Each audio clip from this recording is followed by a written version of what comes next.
Merci d'être avec nous sur Gabon 24 pour cette dernière ligne droite de ce décryptage.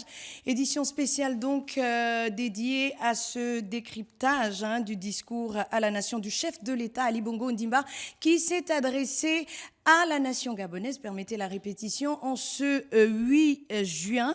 Pour parler de cela avec moi, de ce discours, il y a Monsieur Biendi Maganga Moussavou, qui est ministre de l'Agriculture en charge du programme Graines. Monsieur le ministre, bonsoir et bienvenue. Bonsoir. Merci d'être avec nous.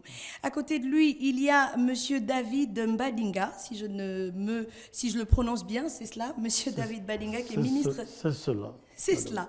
Ministre du Commerce, des petites et moyennes entreprises et des petites et moyennes industries. On est bien dans le sujet. Message du chef de l'État, un message empreint d'émotion, première lecture, droite-gauche. Je m'adresse à vous, Monsieur Biendi Maganga Moussavou. Il y a que Ali Bongo est revenu plus fort que jamais, plus déterminé que jamais. Aujourd'hui, la lecture que vous faites de cette sortie du numéro 1 gabonais. Écoutez, nous avons inauguré la fin de la langue de bois dans ce pays. Très bien. Désormais, les choses doivent être dites de manière claire et les responsabilités doivent être assumées par chacun. Il a dressé un tableau qui est clair et sans équivoque, une autocritique que nous devons tous nous approprier, tous en tant que responsables, en tant que membres du gouvernement. Il est donc important désormais que chacun se batte pour que la feuille de route qui lui a été assignée soit une réussite. Il n'est plus question que qui que ce soit fasse en sorte que l'ensemble de la machine soit grippée et que chacun nous assumions nos responsabilités, que nous fassions preuve d'exemplarité, que nous fassions preuve de probité, d'éthique et que les sanctions soient au rendez-vous. Voilà. lorsque c'est nécessaire. Et surtout, dans ce discours, le président de la République a replacé l'intérêt de la population au centre des préoccupations du politique. Et ce que j'aime beaucoup dans votre façon de restituer, ou plutôt dans votre appréciation de ce discours, c'est qu'il a replacé l'intérêt général donc au cœur de la politique. Est-ce que vous pensez que l'on s'en était écarté? On s'en était écarté. C'est le constat qui a été fait par le président feu Omar Bongo Ondimba. Il l'a repris dans son discours pour dire que si nous nous en sommes écartés, il faut rappeler que le président défunt avait fait ce constat, il a fait lui-même ce constat, c'est qu'au niveau subalterne, c'est-à-dire ceux qui sont chargés de mettre en place la politique, il y a un problème. Et ce problème, si nous sommes le problème, c'est à nous de prendre conscience que nous devons assumer nos responsabilités. Et vous n'êtes pas seul sur ce plateau, mais je vais quand même rester avec vous puisque vous dites quelque chose d'assez intéressant. Vous dites, c'est vous qui mettez en musique la politique, et donc c'est à vous. Est-ce qu'il a fallu attendre que le chef de l'État tape du poing sur la table pour réagir, pour vous rendre compte que bon, finalement, rien ne marche et il faut qu'on s'arrête? Non, on ne se rend pas compte que finalement rien ne marche et que les choses... c'est maintenant qu'il faut réagir. Vous savez, on ne peut pas dire que ce discours ne fera pas date. Ce discours va faire date, à la fois dans les consciences, à la fois dans la manière d'agir. Et il est normal que ce discours constitue un coup de pied qu'il donne dans la fourmilière et surtout un électrochoc pour chacun d'entre nous. Et cet électrochoc, personnellement, je le vis comme tel. Je vois un homme qui nous rappelle qu'il a subi une situation dans sa vie personnelle qui était difficile, au cours de laquelle il a eu l'occasion de faire une profonde introspection sur lui-même et sur l'ensemble du système, des politiques. Et cette autocritique, cette introspection, nous devons nous l'approprier. D'accord. Monsieur David Mbadinga, vous qui êtes ministre du Commerce, des petites et moyennes entreprises et des petites et moyennes industries, permettez, la classe politique doit se mettre en cause, se remettre en cause et se mettre à niveau. Ali Bongo Ondimba rompt avec un discours du passé où il était un peu conciliant, où il essayait d'arrondir les angles. Il dit tout, ça suffit. Il dit chacun doit faire son travail à l'endroit où il se trouve. Oui, madame, il faut déjà se féliciter que le président Ali Bongo Ondimba ait saisi l'opportunité du 10e anniversaire de son prédécesseur, du décès de son prédécesseur, pour s'exprimer avec solennité et surtout gravité. Il fait un retour très remarqué et remarquable dans la scène politique nationale en interpellant toute la classe politique. Il n'interpelle pas que les membres de son parti politique, le PDG, mais il interpelle toute la classe politique. Il se situe au-dessus des partis politiques parce qu'il est la clé de voûte des institutions de la République. Il faut donc s'en féliciter. Et pour moi, il a rassuré les Gabonais qui étaient inquiets de savoir que leur président ne devait plus reprendre ses activités normalement.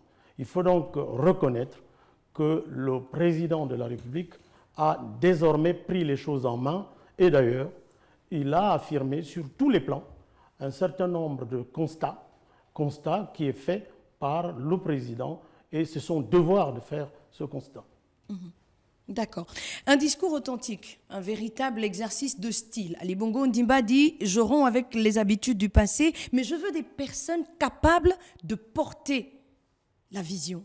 Est-ce que vous vous sentez à votre niveau, au niveau où vous vous situez en tant que responsable, premier responsable des ministères, est-ce que vous vous sentez capable de porter cette vision du chef de l'État qui met fin à l'impunité, fin à la corruption, fin au clivage, fin aux méthodes partisanes? Est-ce que vous êtes prêt à le faire?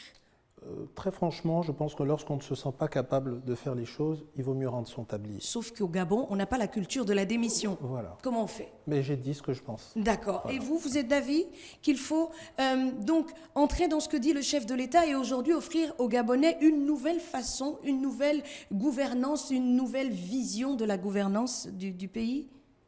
Je pense que le discours du président prône la rupture, une rupture totale avec l'ordre ancien, avec les pratiques anciennes. Et pour moi, je pense que ce discours va dans le sens de celui que moi je partage. Il faut effectivement rompre avec les mauvaises pratiques, il faut une nouvelle gouvernance, il faut des réformes à tous les niveaux, comme il l'a dit. Et c'est important de le faire.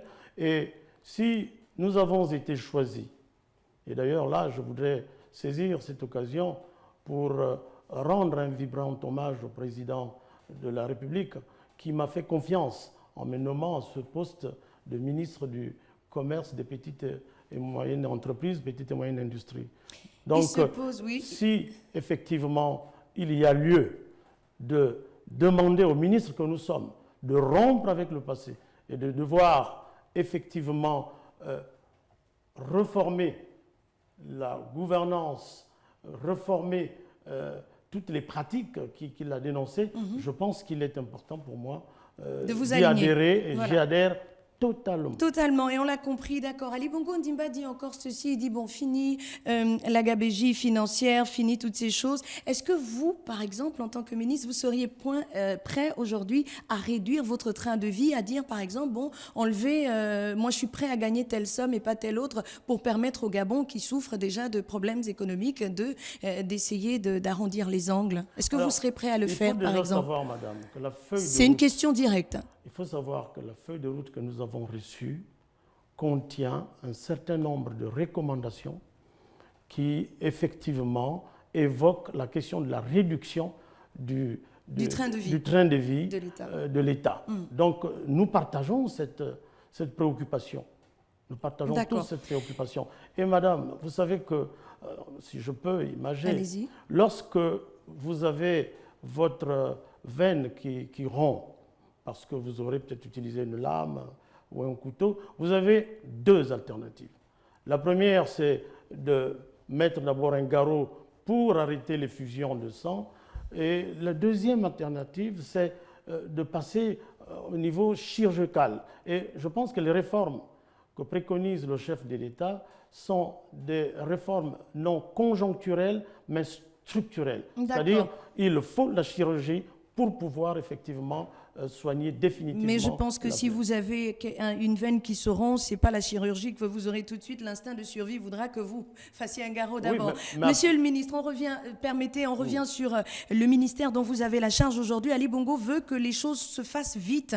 Et il demande d'ailleurs que le ménage soit fait au sein de la classe qui dirige les politiques publiques pour que les choses soient faites. Vous avez un programme, Graines, qui est là, qui est en train de prendre forme. réforme n'est pas en train de prendre forme. On ne sait pas véritablement où il va, est-ce que les jeunes se sentent davantage impliqués? Qu'est-ce qu'on dit de ce qu'a dit le président de la République? Qu'est-ce qu'on retient? Vous savez, lorsque le ministère de l'Agriculture a une feuille de route qui est claire, elle est déclinée à partir du plan stratégique Gabon émergent et du plan de relance de l'économie. Pour nous, l'actualité du ministère de l'Agriculture pour la jeunesse gabonaise, parce que c'est quand même l'emploi dont le président de la République a parlé, il a parlé d'emploi, il a parlé de ce chômage qui gangrène la vie des concitoyens. Pour nous, le ministère de l'Agriculture, c'est comment contribuer à réaliser cette vision du chef de l'État. Pour nous, ça passe dans les jours qui viennent par la redynamisation du programme Graines, par le lancement du projet d'appui au programme Graines de première phase, financé par la Banque africaine de développement, par la mise en place des zones agricoles à forte productivité où nous réglerons le problème de l'accès au foncier pour les Gabonais, de l'accès à la formation, une formation agricole adaptée. Le foncier pour l'agriculture. Pour l'agriculture, le foncier agricole, où nous réglerons les problèmes d'intrants. Nous n'aurons plus des intrants que nous n'aurons pas testés, des intrants de qualité, à haut rendement, des engrais, accès à l'eau, accès au stockage et l'évacuation de produits transformés. Voilà ce que nous allons mettre en place dans les jours qui viennent. Pouvoir nourrir les Gabonais, pouvoir produire ce qui pourra nourrir les Gabonais. Mais c'est exactement ça le but. D'accord. C'est le but. Mais c'est dans combien de temps tout Par cela? ailleurs, Ça va le se passer président, dans combien de temps? mais nous sommes au mois de juin. Et c'est en juin que les choses doivent se passer parce que vous savez, une campagne agricole, c'est de juin à septembre. C'est-à-dire qu'on aménage les terres et on plante en septembre au moment où les pluies sont de retour. Mais je voudrais insister, parce que le président de la République, chef de l'État, a parlé de l'importance d'avoir une formation adaptée. La formation à laquelle nous travaillons avec le ministère de la Formation professionnelle et de l'Éducation nationale, nous au ministère de l'Agriculture, c'est une formation de proximité qui met à la disposition des jeunes Gabonais des CAP qui sont réalisés, obtenus sur place par les entreprises. Donc c'est en partenariat avec le secteur privé, SIAT, OLAM et tous les autres qui font partie des entreprises agricoles pour que n'importe quel jeune puisse avoir accès à cette formation sur un an, avoir 9 mois de formation pratique, 3 mois de formation théorique et sortir avec un diplôme, une qualification senior. Aujourd'hui, le Gabon, nous avons besoin de 10 000 seniors dans les VA, nous avons besoin de pépiniéristes, nous avons besoin... Des projections. Ce ne sont pas des projections. Je vais vous donner des chiffres. Sont atteignables. Je vais vous donner des chiffres. Je vais vous donner des chiffres simples. S'il vous plaît. Aujourd'hui, au Gabon, nous avons 28 000 hectares d'EVA. D'accord. C'est 8 hectares par personne, par seigneur dans le secteur d'EVA. Ça vous fait à peu près 3 500 seigneurs dont nous avons besoin maintenant. Et vous allez les trouver où? Nous devons former. C'est la formation qui fait défaut. Et cette formation, c'est ce que nous allons mettre en place. Dès la rentrée de septembre, vous aurez des CAP dans le secteur agricole qui seront opérationnels. Et vous avez donc cette formation agricole qui est une nécessité. Et là, c'est une nécessité. Il faut que tout le budget soit au rendez-vous pour que nous puissions agir avec pertinence. Mais c'est important. Et on comprend parfaitement. Et c'est bien de toucher les problèmes et de les nommer pour que l'on comprenne pourquoi tel ou tel secteur n'avance pas par rapport à tel autre. Il faut nommer le problème. Et le problème aujourd'hui, c'est qu'il y a beaucoup de Gabonais au chômage. Si on pouvait les recycler, par exemple, ou les former dans les domaines que vous venez de citer, ça aiderait beaucoup. Et ça pourrait permettre à ceux-ci de se prendre en charge. Loin de cela, on parle encore du discours du chef de l'État, M. Badinga. Il dit « Préserver notre environnement pour léguer à nos enfants une terre vivable et respirable, moderniser notre gouvernance et inscrire au cœur de nos pratiques l'obligation de rendre compte. » Est-ce que vous avez, on va dire, transmis cela à vos collaborateurs? Si vous avez 10 000 francs et qu'on vous l'a donné pour acheter cette feuille de papier, il va falloir dire à quel moment ça a été fait. Est-ce que vous avez inculqué ou sinon transmis la culture de rendre compte? Comment on dit? Comment on fait? Évidemment, madame. Oui. Et ceux qui n'ont pas rendu compte, y a-t-il des personnes qui n'ont pas rendu compte et que vous avez sanctionné? Il y a la culture de la sanction après? Il faut dire, madame, que ce que demande le chef de l'État figure dans la note circulaire que le premier chef du gouvernement nous a adressée en nous intimant l'ordre de réduire les dépenses. Donc, l'idée de réduire les dépenses entraîne nécessairement que nous ayons à contrôler les dépenses qui sont effectuées au niveau de chacun de nos services ou de chacune de nos directions. Mais je voudrais revenir un peu sur ce qui se fait. Au niveau du pan PME-PMI, il faut savoir que des efforts ont été réalisés par mes prédécesseurs, notamment le ministre Biendi qui est ici sur ce plateau, dans l'accompagnement effectivement des PME et PMI, dans l'accompagnement des femmes vulnérables, donc cette population vulnérable pour qu'elle s'autonomise. Aujourd'hui, nous assistons effectivement à l'évolution de cette catégorie des opérateurs économiques par la transformation des produits agricoles qui sont exposés. Et là, nous venons d'assister à une exposition au niveau de Mbolo qui a présenté une diversité de produits, ce qui est un effort colossal. Donc, ces efforts qui ont été faits d'accompagnement de cette catégorie de notre société est un effort louable. Et nous allons continuer effectivement à les aider, notamment en leur offrant la possibilité d'accéder au crédit. Je dois signer la semaine prochaine une convention entre la FINAM et le ministère en charge du commerce des PME-PMI pour accéder au fonds de la FINAM, ce n'est pas évident. Permettez-moi de terminer, madame. Ce n'est pas pour évident. Permettre à ces opérateurs... Oui, mais vous reviendrez pour... qui créent des richesses, qui transforment ces produits agricoles pour leur permettre effectivement d'accéder à des taux d'intérêt réduits au crédit et leur permettre effectivement de se développer. On fera le point. Cela, non, madame, monsieur, s'il vous plaît. Pourrait facilement juguler le chômage dont Monsieur vous parlez Badinga, tout à l'heure. j'aime beaucoup cette détermination à vouloir nous expliquer les choses, mais nous vous appellerons ici sur Gabon 24 pour que vous veniez nous expliquer davantage ce que fait votre ministère pour lutter contre le chômage. Mais nous revenons au discours d'Ali Bongo Ondimba parce que c'est cela qui nous intéresse, la rupture dans la méthode de gouvernance, un discours qui annonce donc la rupture avec les années précédentes, rupture dans les politiques public. Récemment, le ministère du Commerce, pour ne pas le citer, il y a eu des directeurs généraux qui ont été enfermés, qui sont en détention dans le nord du Gabon. C'est dire qu'à votre niveau, il y a des lignes qui bougent, mais c'est la justice et pas le commerce qui a interpellé ces personnes. Donc, comment on fait pour régler la question de la corruption qui continue de gangréner les ministères, qui continue de gangréner l'administration gabonaise, cette corruption décriée par le chef de l'État dans son discours?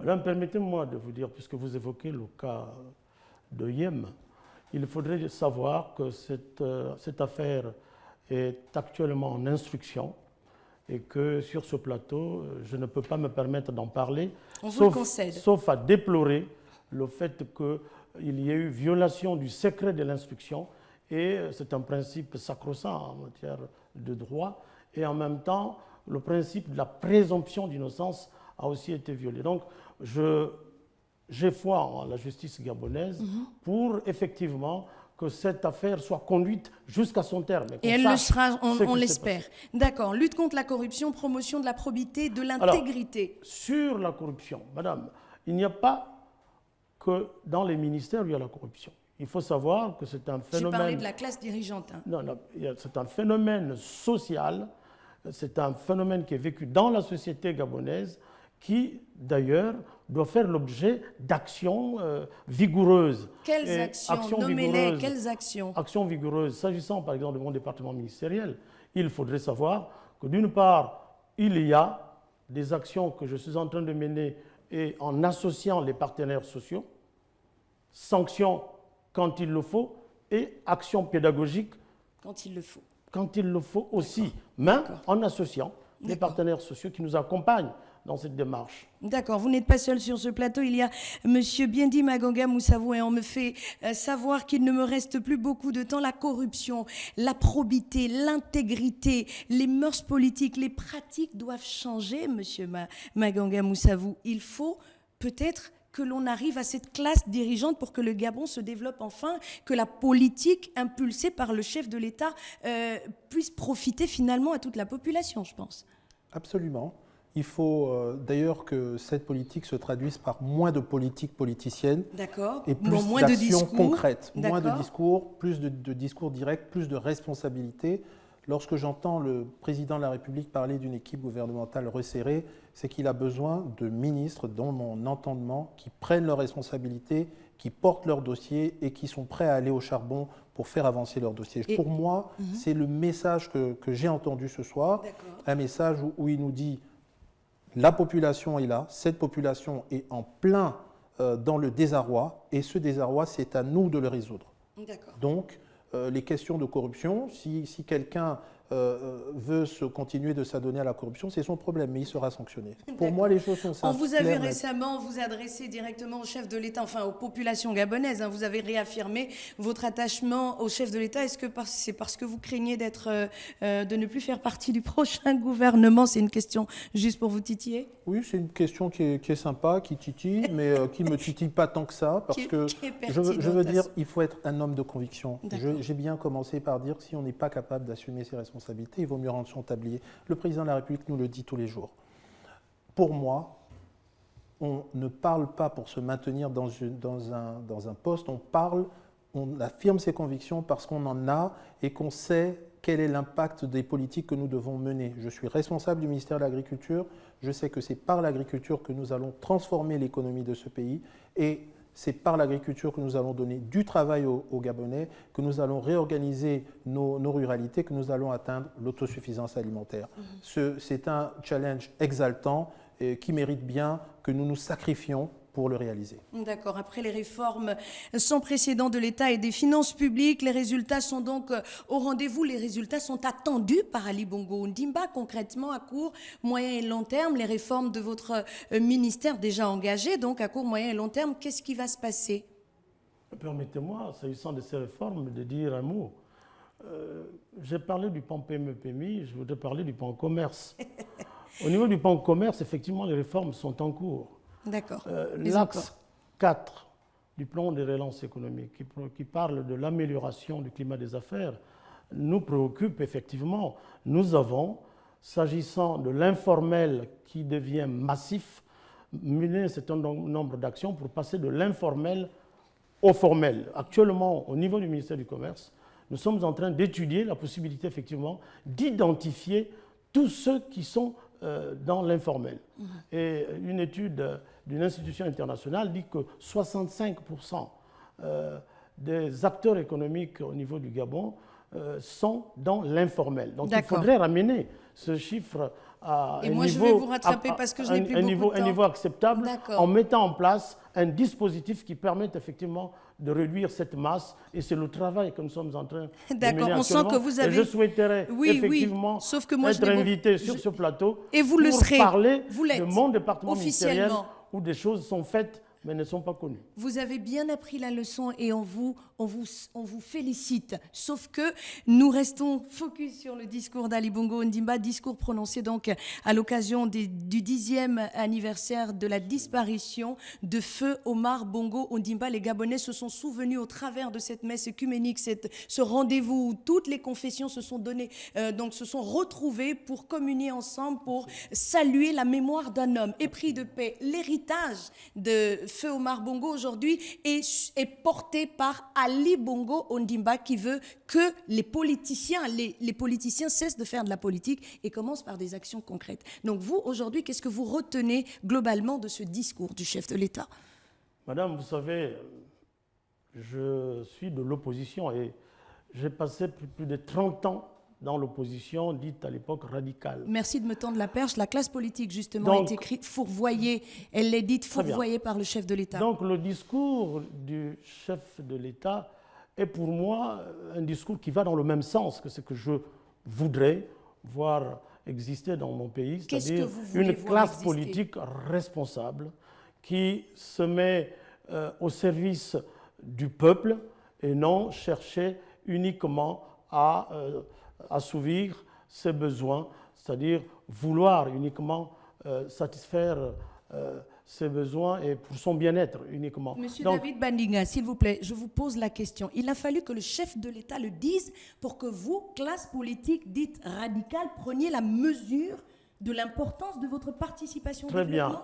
Madame, vous avez tout dit, je n'ai même plus à répondre, puisque si j'ai quitté l'opposition pour rejoindre le président Ali Bongo Ondimba, c'est parce que j'ai compris qu'il était nécessaire effectivement de ne pas faire de la politique politicienne, mais de pouvoir le rejoindre le soutenir pour transformer, comme il l'appelle, D'accord. le Gabon. D'accord, merci beaucoup. Et on va arriver à vous, Monsieur Biendi Magonga Moussavou. Récemment, votre père, hein, je vais le dire parce que c'est l'actualité, a été sorti démis de ses fonctions pour des raisons qui n'ont pas été évoquées. Mais bon, il y a beaucoup de rumeurs autour de ce départ. Il y a eu un autre ministre également qui a subi la même sanction. On vous a vu sortir, réagir à un certain nombre de choses concrètement aujourd'hui. Qu'est-ce que vous dites? Le chef de l'État appelle à plus de mobilisation, appelle à plus d'intégrité, appelle à plus de probité aujourd'hui. Qu'est-ce que vous dites? Qu'est-ce que vous retenez de ce message qui a été à la fois très émouvant, très solennel et aussi très ferme? Ce que je retiens, c'est battons-nous pour réussir. Nous avons des responsabilités, battons-nous avec force, avec détermination, sans relâche pour réussir.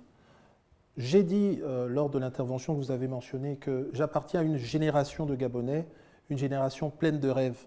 Nous avons pris l'habitude, jusqu'à une époque récente, avant que nous ne soyons en responsabilité, de critiquer, de penser que les choses n'étaient pas assez bien faites par les autres. Aujourd'hui, nous sommes nous-mêmes en responsabilité.